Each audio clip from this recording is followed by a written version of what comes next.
All right, I'm ready to start rolling my slabs for the box.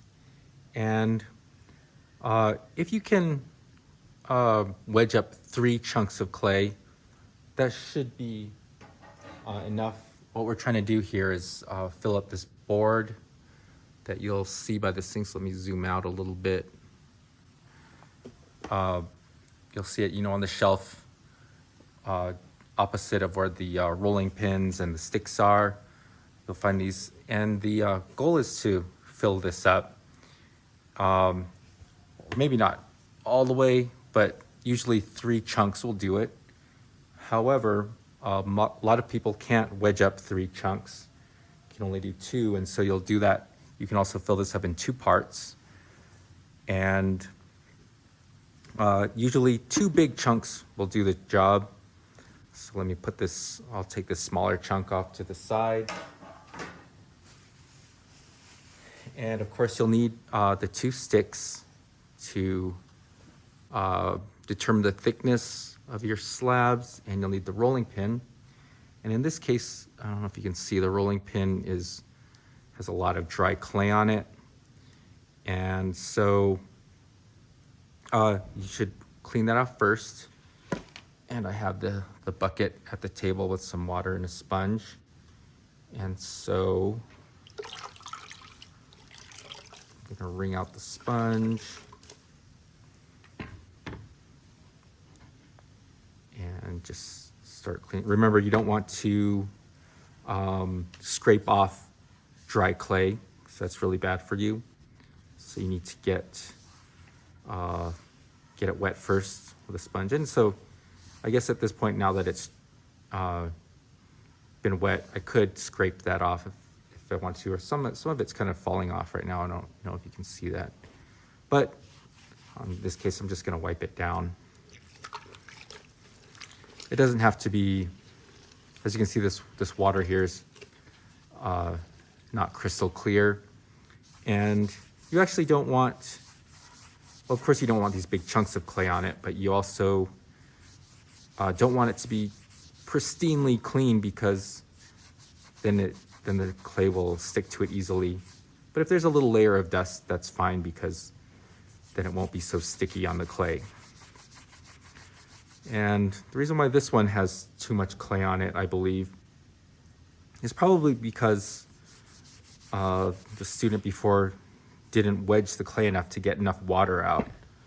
And so, the clay is really sticky when it has a lot of water in it. And it has a lot of water in it, so because it's easy to get the water out of the clay, but it's hard to put water in clay. That's why I mix it kind of on the wet side, because it might sit there in the bucket for a while.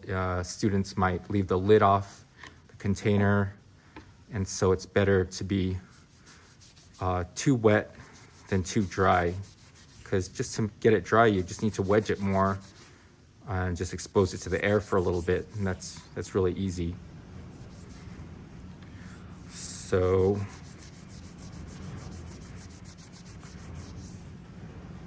and in these videos, I don't expect you to watch every second of me rolling out the clay, but you can skip around, but I just want you to have the process, just so you don't ask what comes next all the time. And you can see how long it takes to get it done. All right, I think this rolling pin's looking good. I'm just gonna set off to the side while I wedge my clay and let this dry off. Bucket off to the side. So again, you need the rolling pin, you need the sticks. I'm gonna put them off to the side while I wedge my clay.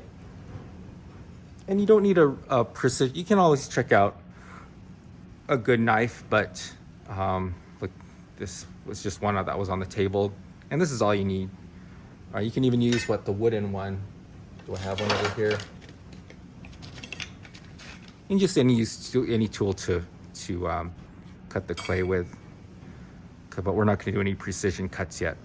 All right, so I have my 2 pieces of clay, and I can feel right now that this is an example where the lid was left off for too long during a class, so I can feel the top part here is getting dry. So this clay here, I don't think will require like a ton of wedging to get the water out, but if your clay is really soft and really mushy, you just need to take time to get that water out.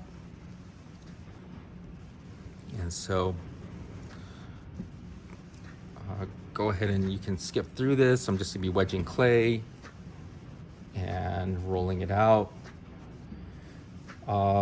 Before you start skipping through, maybe remember I'm doing this in 2 parts. So I don't know if this shows up very well on camera.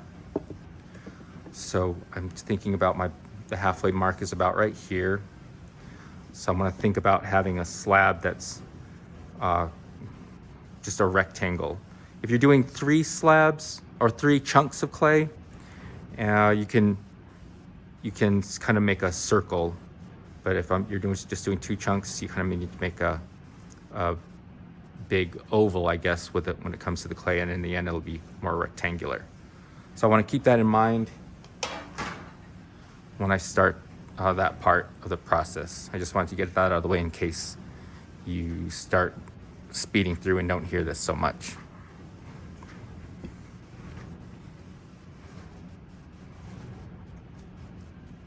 Even though this clay isn't really wet, I'm still going to skip or use different parts of the board to get some of the water that is in it out.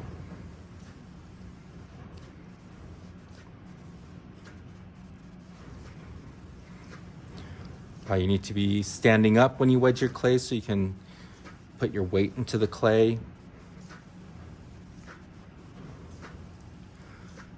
If you kind of spread this out too long, you're not containing the sides, kind of like this. Look, there's an air bubble that popped. Can you see that air bubble? Just flip it to the side and start over.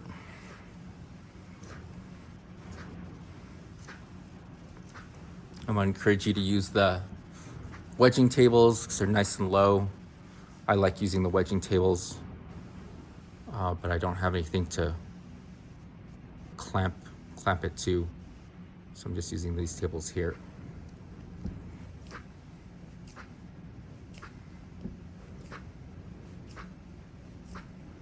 Okay, let's get some more water out. Also, I don't want to make this area too wet because when I roll out my slabs, I don't want it to stick.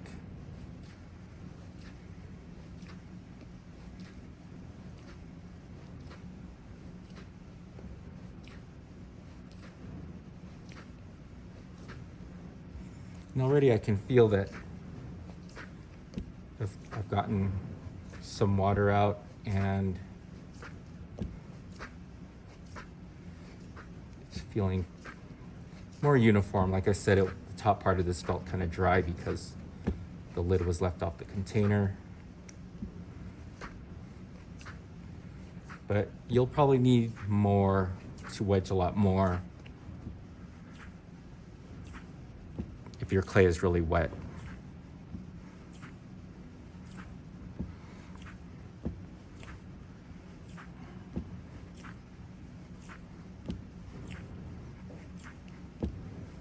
I haven't kept count of how many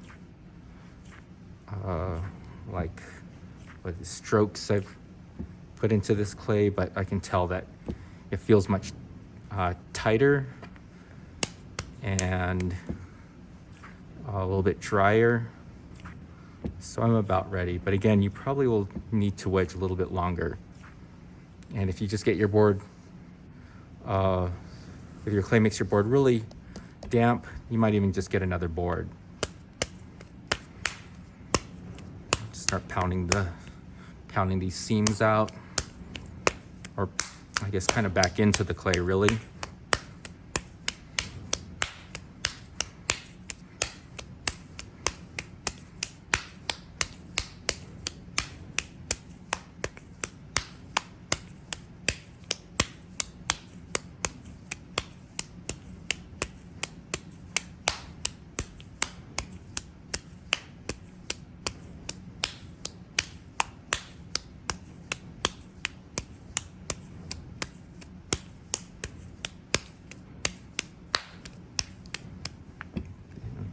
pull my handprints out of it.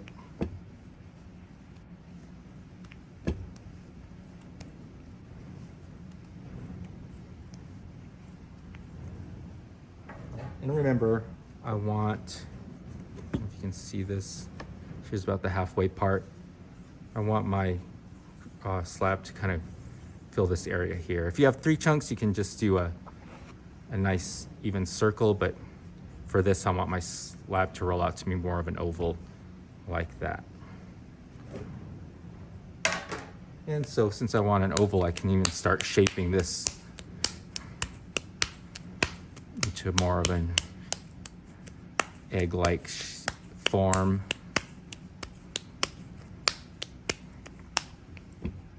And then start pressing it down. Just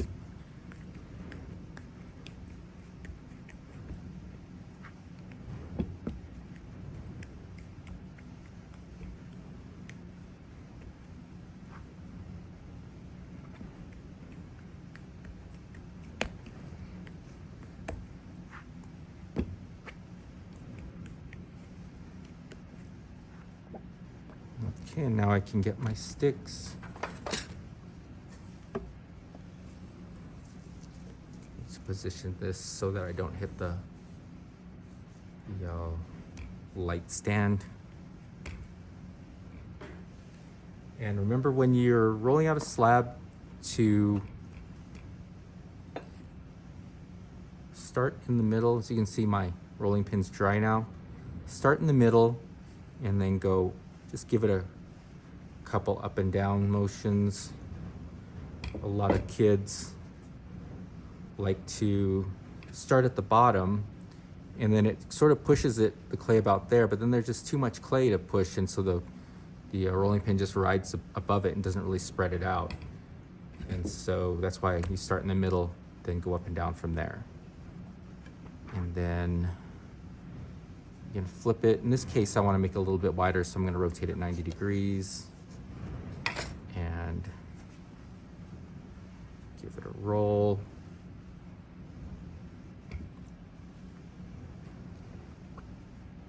Flip it again in the middle.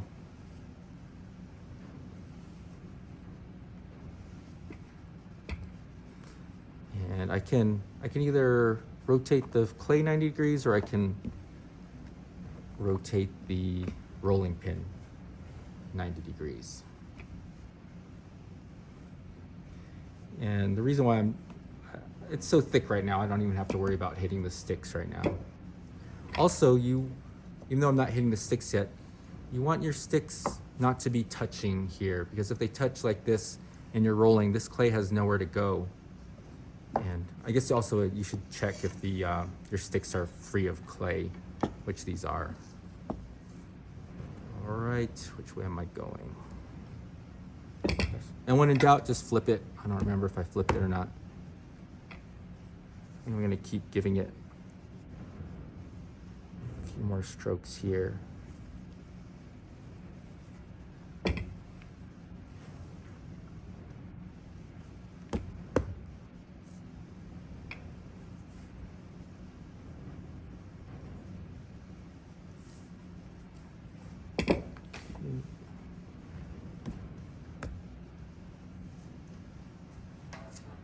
And again, my halfway point is there.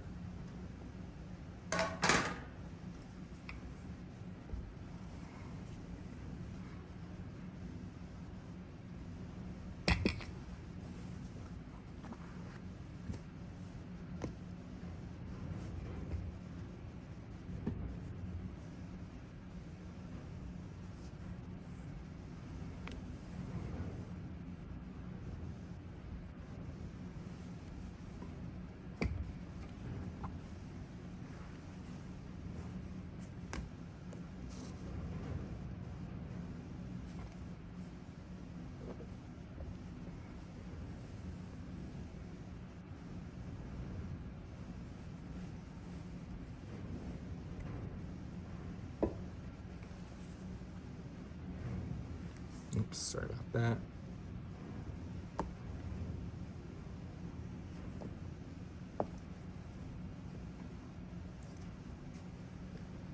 Okay, let's zoom out for a second. So of course, my board is only this big, so there's no point in this part here. I can cut even more off if I wanted. So it's gonna spread out more. This is the smaller side, so I might as well cut some more from there. I don't know if you can see, but off to the side I have a sheet of plastic. I'm gonna go to get a better one. Off to the side I have a sheet of plastic that I'm gonna put my scrap clay on so we don't damage the table. And then at the widest part, this is wider than halfway, so even though I'm not quite done yet, if you have like some strange shape and there's a part that's wider than the widest part of the board, you can always just trim that off too, just to make it easier, because you know that you don't need that part, so might as well trim it off. Again, I'm putting this on the scrap pile. And when in doubt, flip.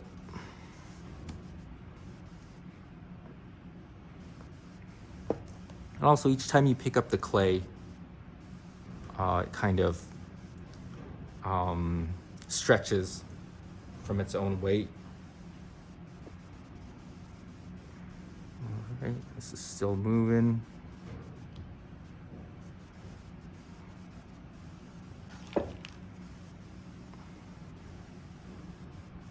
Flipping.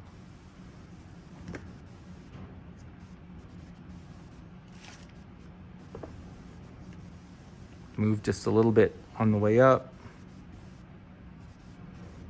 Moved a little on the way down.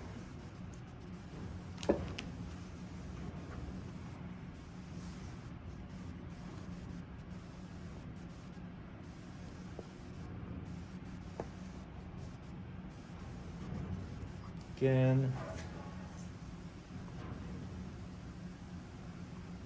Let's see. No, I don't need that. Or that.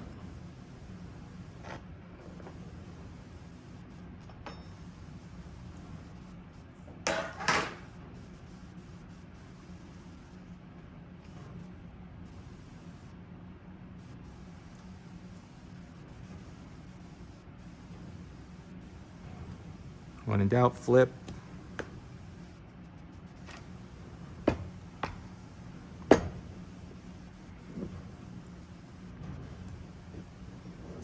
Okay, doesn't feel like it's moving anymore. And I like to, if you have some extra, and I think I do, I like to just cut all the way down. In this case, you might want to get a nice knife. And I'm looking at this, and it's nice and uniform. It's the same thickness as the stick. A lot of times, especially the kids who start with the roller at the bottom, they try to push the whole thing forward. This part might be thin, but then it just gets thick up here, and they just do it over and over, and it never really thins out. That's why you start in the middle and go up and down. All right, then let's just take a look at this, and it's about halfway. That's good. Then I need to get this tool, the blue rib, and there's not much clay on this, so this one's pretty clean. I left it, but just in case, I want to get some of that dry clay off. And you'll probably find some with just a ton of dry clay on them. In that case, you really need to wipe it down.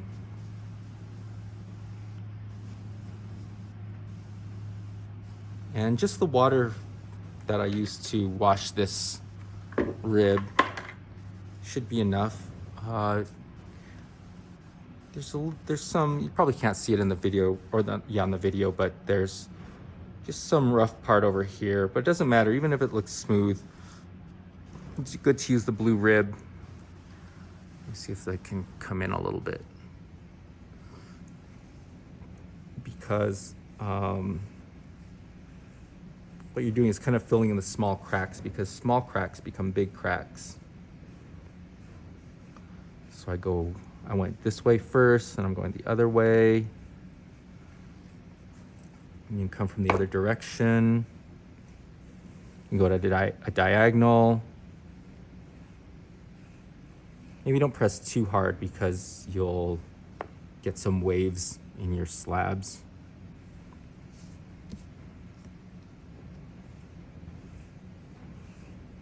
Just very lightly go over it from edge to edge. Okay, then I have my board here. Zoom out a little bit. And I don't need my sticks. Let's see, do I need to trim the slab down a little bit? Probably. Doesn't hurt to take off, especially from up here, since that's the thinner side. Let me take a look. All right, that'll fit. I don't want to put the clay directly on the plastic, so I'm going to get a piece of newspaper.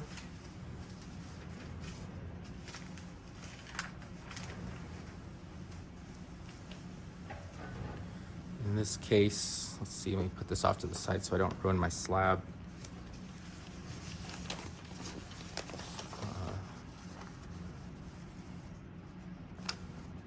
Looks like I'll need 2.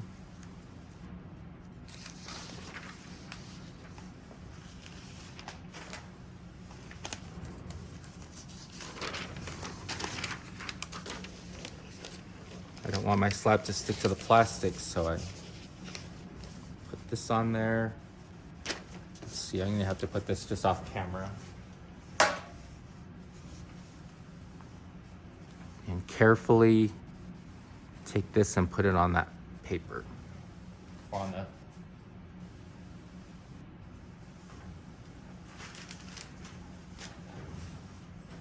here. And we don't have 120 of these boards like we have, we have 150 students typically taking ceramics, and we don't have that many, or 120 probably. We don't have this many, so you'll probably have to move these to another area to get leather hard. But the magic of movie making. If you can even hear me. I rolled out another slab. And you see this one's hanging over the edge. So I can, well, you know what, I'm gonna do this blue rib. I didn't do the blue rib to this one here.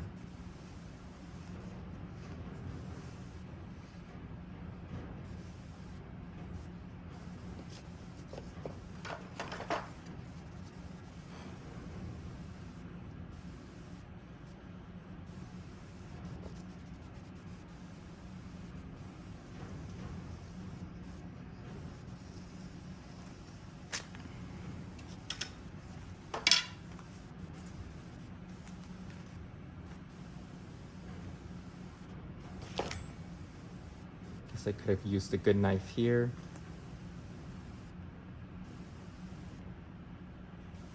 And this should do it. Okay.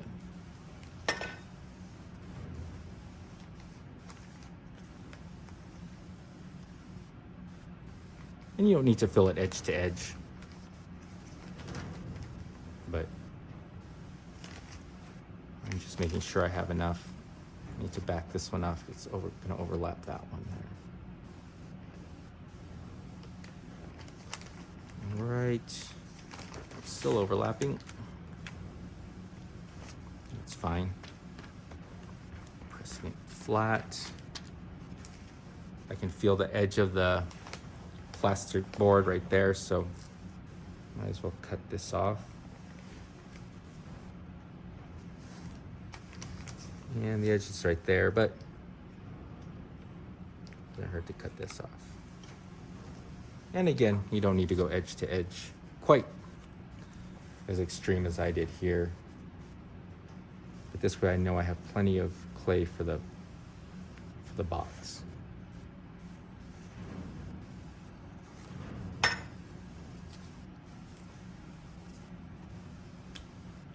All right, from here you can wrap it. Well, probably gonna have to take this to another area and leave it there to get leather hard. And if you do that, you need to put your name on the slab. So let me get something for that.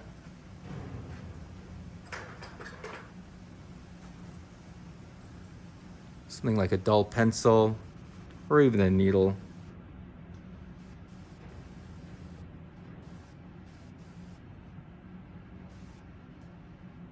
And it doesn't hurt to put your period number. So period, let's say 1. All right, doesn't hurt to put them in both slabs. In case I have you take it to the other room to transfer these onto like one of the tables or desks, and we'll cover it with plastic. It'll still get leather hard even without, by covering it with plastic. But if in the times when the whole class isn't doing the same project, you can actually wrap up this whole thing in plastic and put it off to the side. You know, double wrap it 2 plastic bags, as usual. And you'll put your name on the bags if you do use this. All right, there we go. So it should take you, it took me about 20 minutes to roll 1 slab, maybe less, maybe 15. And then just get 2 of them and let them get leather hard before we go on to the next step.